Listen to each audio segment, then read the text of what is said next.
मैले चाहिँ आज बिहानैबाट ममता काफ्लेलाई सम्झिरहेको थिएँ भनेको पनि एउटा भिडियोमा होइन। हजुरले सम्झिनु भएको छ कि छैन ममतालाई? ममताको चाहिँ लास्ट इयर मनासस भर्जिनियाबाट हराइरहेको थियो, अनि पछि उसकै हस्बेन्डले मारेको भनेर हस्बेन्डलाई चाहिँ समातेर जेलमा राखेको छ। त्यस पछाडि खासै केही अपडेटहरू आएको छैन। ट्रायल चाहिँ यो 2026को सेप्टेम्बर अक्टोबरबाट सुरु हुने भनेको छ होइन।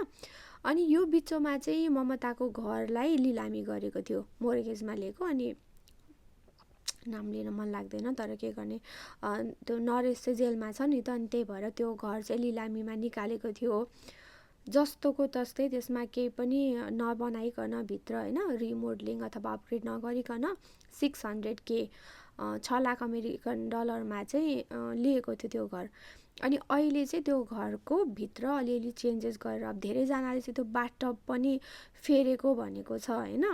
अब बेडरुमको त्यो कार्पेटहरू पनि फेर्यो होला, किनभने त्यति बेलामा स्टेनहरू थियो। अनि त्यो घर चाहिँ अहिले 7,25,000 725K मा चाहिँ निकालेको छ। तर त्यो घर चाहिँ सेल भइसकेको छैन होइन, निकालेको कहिले। मैले यहाँ राखिदिन्छु, त्यो भिडियोमा मैले हेरेको थिएँ।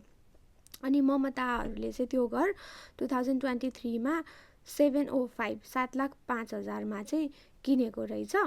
अब फेरि यहाँको अमेरिकाको सिस्टम के छ भन्दा, जो रियल्टर हुन्छ होइन घर बेचाउने, उसले चाहिँ पोटेन्सियल बायर होइन अथवा बायरलाई भन्नु पर्दैन, डिस्क्लोज गर्नु पर्दैन क्या त्यो घरमा के भएको थियो, किन बेचेको भनेर। केही पनि नभनिकन बेच्न पाइन्छ। अब घर किनिसकेर पछि थाहा पाउँदाखेरि पनि लाइक हुन्छ नि, त्यो घरमा बस्नको लागि अलिकति डरै हुन्छ होइन। अब नेपालीहरूले त किन्दैन, किनभने नेपालीहरूको लागि भनेको यो घर चाहिँ थाहा छ नि त के भएको थियो यो घरमा भनेर।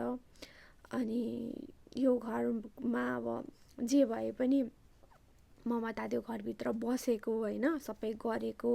अब घर भनेको चाहिँ एउटा ड्रिम हुन्छ क्या होइन, घर किन्ने, त्यो घरलाई घर जस्तो बनाउने केटी मान्छेको हातमा चाहिँ अझै बढी हुन्छ नि त, सजाउने, कुना काप्चा सरसफाइ गर्ने। अनि अब टिकटकहरूमै कति छ उसको, त्यो घरमा चाहिँ उसको आत्मा अझै पनि बसिरहेको छ क्या। सो यो घरलाई देखेर पनि मनमा चाहिँ चसक्क लाग्छ होइन। घर सुन्ने बित्तिकै उसको